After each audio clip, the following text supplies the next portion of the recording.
అందరు మంచిగా రాచిండ్రు.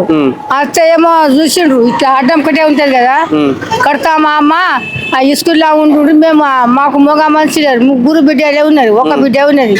ఇద్దరు ముగ్గురిది పెళ్లి చేసిన అంటే మేము ముగ్గురేమో ఉన్నాము, ముగ్గురు తల్లి బిడ్డలు. మా పాప ఏమో మీడియాలో చూడాలా, కట్టా కుట్టుకుంటూ అనాలి. అంటే అమ్మ ఇలా ఉండే కుడ్రి ఈ స్కూల్లో ఉండు అని చెప్పిండ్రు. సార్ ఏం చేసిండు మరి కేసీఆర్ గరీబ్ వాళ్ళకు ఏం చేసిండు? డబుల్ బెడ్రూమ్ లేదు, ఏం లేదు. ఒక పింఛన్ మోగట్లేదు అని పింఛన్ చేసిండు, ఇంత ఉన్నది. ఏమున్నది, ఏం చేసిందని. కళ్యాణ లక్ష్మి ఇట్లా బియ్యం ఇట్లా ఇచ్చిండు కదా, అది ఇచ్చిండు. బియ్యం ఒకటి ఇచ్చిండు, బియ్యం ఇచ్చిండు ఒకటి. ఇల్లు మాత్రం కట్టలేడు. అది మా పెండుగా ముందు అప్పుడే అయిపోయింది. మళ్ళా ఇప్పుడు ఒక పాప ఉన్నది. అంటే మీరు ఇల్లు కొరకు ట్రై చేయలేదు అమ్మ? మరి ఎవరిని అడిగినాం సారు. మన సర్పంచ్ వచ్చిండు, మా ఎమ్మెల్యే వచ్చిండు, ఎంపీ వచ్చిండు, మస్తు మంది వచ్చిండు. మా ఇంట్లో చూసి చూసిండు. మరి ఎట్లుంది కాంగ్రెస్ వచ్చినాక ఎట్లున్నది మరి ఇప్పుడు ఏమో కడతది అని మాకు వచ్చింది. ఇల్లు మరి ఇందిరమ్మ ఇంట్లో ఇస్తామంటున్నారు. అదే ఇల్లు ఉన్నది మరి, మా కులిపోయింది. అదే ఇల్లు ఉంది.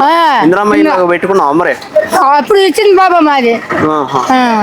అప్పుడు ఇందిరమ్మ ఇల్లే ఇచ్చిండు. అదే ఇల్లు ఇప్పుడు కూలిపోయింది. ఇందిరమ్మ ఇల్లే కూలిపోయింది. ఇప్పుడు ఏమో ఎమ్మెల్యే అది మన కేసీఆర్ మాకు ఏం గడిపియలేరు. అదే అమ్మా, ఇప్పుడు మరి కాంగ్రెస్ గవర్నమెంట్ లో అధికారులను అడుగుతున్నావా మరి? ఇక్కడ ఇప్పుడు ఇందిరమ్మ ఇండ్లు వస్తాను కదా, మరి నా ఇల్లు కూలిపోయింది మళ్ళా అని నేను పెట్టుకున్నావా మరి? రాసినాము, కడతామని బెడ్రూమ్ ఇది అది కడతామని పెట్టారు. మేము అన్ని రాసి ఉంది వచ్చినాయి అనుకో, వచ్చే నమ్మకం ఉంది. మన బస్సు యూజ్ చేసుకుంటాను మరి? బస్ ఫ్రీ ఉన్నది సారు, కానీ ఒకసారి కూడా పోయలేదు నేను ఎక్కడ. పోకపోయినా మరి ఫ్రీ ఉన్నది కానీ ఒకసారి ఎటన్నా పోయలేదు నేను. ఫ్రీ ఉన్నది కానీ ఒకసారి కూడా ఒకటే రోజు పోయినా నేను. ఒకటే రోజు నా బిడ్డ దగ్గర పోయినా. ఎట్లా మరి పోతే మా గుదుడు ఏం జాగానే లేదు వాళ్ళ. ఇచ్చిండు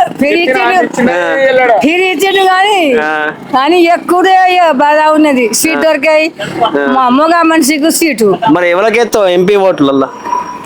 వాళ్ళకి వాళ్ళకి ఇష్టం, వాళ్ళకి ఇస్తే తెలియకలదే అంతే. ఎవరు చేస్తారు సార్, చెప్తారా? సరే అమ్మా, చెప్తారా?